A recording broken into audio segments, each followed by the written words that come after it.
keajaiban masjid pertama di Jepang.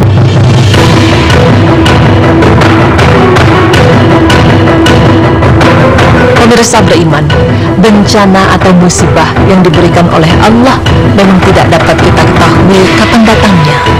Hanya Allah lah yang Maha tahu dan mengatur semuanya. Sebagai manusia, kita hanya patut untuk bertawakal pada Allah serta mengharap mukjizatnya.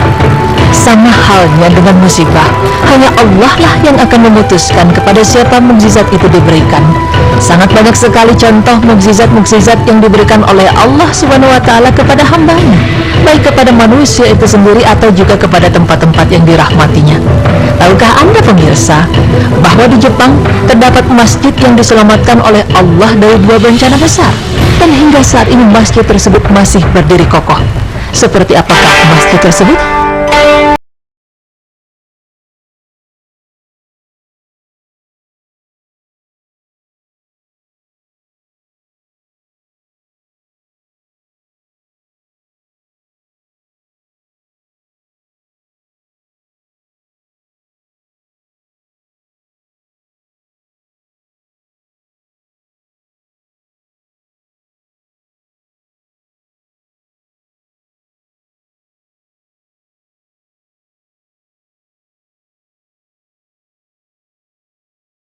Asal Ceko, Jan Josef Savar,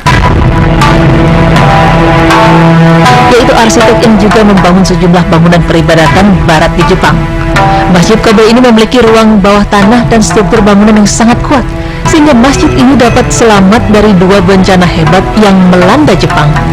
Pemirsa, sebelum kita menelusuri lebih dalam mengenai keajaiban masjid ini, alangkah baiknya kita telusuri terlebih dahulu bagaimana sejarah peradaban Islam di negeri matahari terbit ini.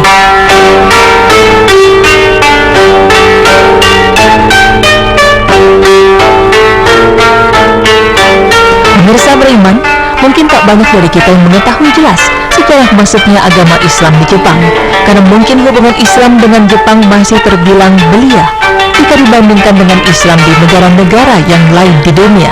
Sebelum tahun 1900, hanya terdapat 2 negara di Asia yang menikmati kemerdekaan penuh, yaitu Kekaisaran Ottoman di Turki dan Kekaisaran di Jepang. Karena kedua negara ini berada di bawah tekanan negara-negara barat, mereka memutuskan untuk membangun hubungan persahabatan dan mulai bertukar kunjungan antar kedua negara. Sultan Abdul Hamid II yang memerintah Turki di era 1876 hingga 1909 mengutus Laksamana Uthman Pasha untuk melakukan kunjungan resmi ke Jepang pada tahun 1890 dengan armada laut yang bernama El Tobrul. Setelah Uthman Pasha selesai mengadakan pertemuan dengan Kaisar Jepang, dia dan 600 anak buahnya bersiap untuk pulang. Namun, tak jauh dari tepi laut Jepang dekat wilayah Osaka, kapal tersebut terserang badai dan kapal tersebut pun karam. Dalam musibah tersebut, awak kapal Turki meninggal lebih dari 550 orang, termasuk diantaranya Uthman Pasha. Kaisar Jepang pun melakukan upacara untuk memberikan penghormatan kepada mereka yang meninggal. Awak kapal yang selamat dibawa oleh 2 kapal Jepang untuk diantarkan ke Istanbul, sedangkan jenazah yang meninggal dimakamkan di dekat wilayah tersebut. Museum pun dibangun di samping pemakaman, dan hingga kini orang-orang Jepang dan Turki senantiasa melakukan peringatan atas musibah tersebut dalam 5 tahun sekali. Walaupun pemerintahan mereka telah berganti, ini merupakan bukti ketulusan warga Jepang dalam menjalin persahabatan dengan Turki.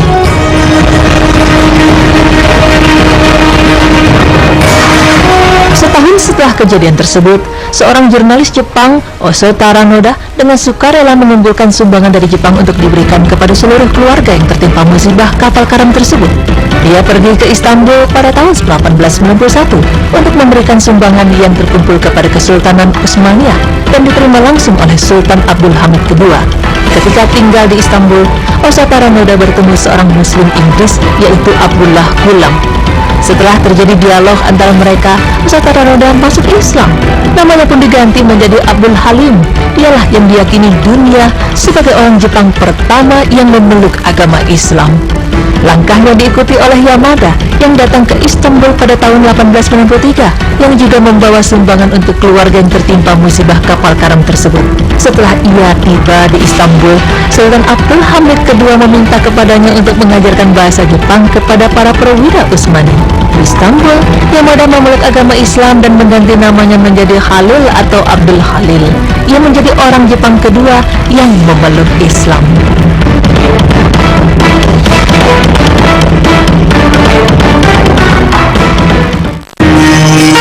Muslim Jepang ketiga adalah Ahmad Ariga. Ia masuk Islam ketika ia berkunjung ke kota Bombay, India untuk berdagang. Pandangannya senantiasa mengarah pada sebuah masjid dan akhirnya ia memeluk Islam di masjid tersebut. Setelah itu ia kembali ke Jepang dan menjadi seorang pendakwah serta ikut bergabung dalam salah satu kelompok yang berusaha menerjemahkan Al-Quran ke dalam bahasa Jepang. Pada masa tersebut, para pedagang muslim dari India menetap di seluruh wilayah Tokyo, Yokohama, dan Kobe. Mereka adalah komunitas muslim pertama yang menetap di Jepang. Dengan pembentukan komunitas-komunitas muslim ini, beberapa buah masjid telah didirikan. Masjid yang paling penting diantaranya ialah Masjid Kobe. Dan kini, ketika Jepang menjadi salah satu tujuan pendidikan, usaha, dan wisata yang populer, banyaknya pekerja, pelajar, dan wisatawan muslim turut mempengaruhi perkembangan Islam di sana. Nah pemirsa, lalu seperti apa kisah dari Masjid Kobe yang diselamatkan dari dua musibah besar ini?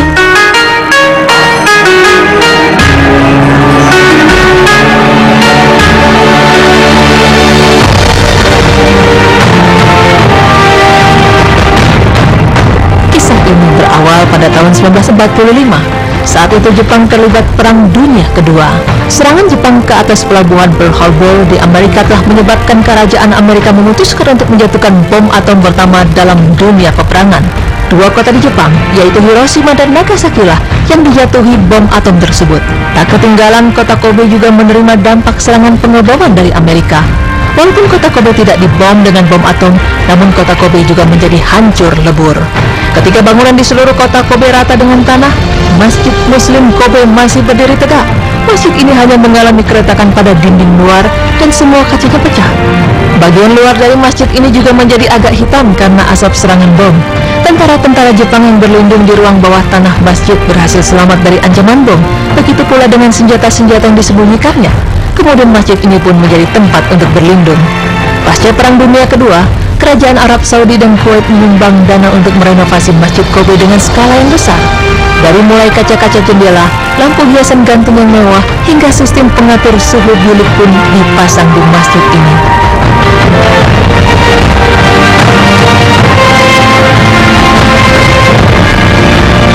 Sekolah yang hancur akibat perang kembali dibangun, dan beberapa bangunan tambahan pun mulai didirikan. Umat Islam di Kobe pun kembali menikmati kegiatan-kegiatan keagamaan mereka di Masjid Muslim Kobe. Namun kekokohan Masjid Muslim Kobe kembali diuji dengan gempa bumi paling dahsyat tahun 1995. Gempa bumi ini merupakan gempa bumi terburuk di Jepang sejak gempa bumi besar Kanto pada tahun 1923. Para ahli menyebutkan kalau gempa itu disebabkan oleh 3 buah plat yang saling bertabrakan, yaitu plat Filipina, plat Pasifik, dan Eurasia.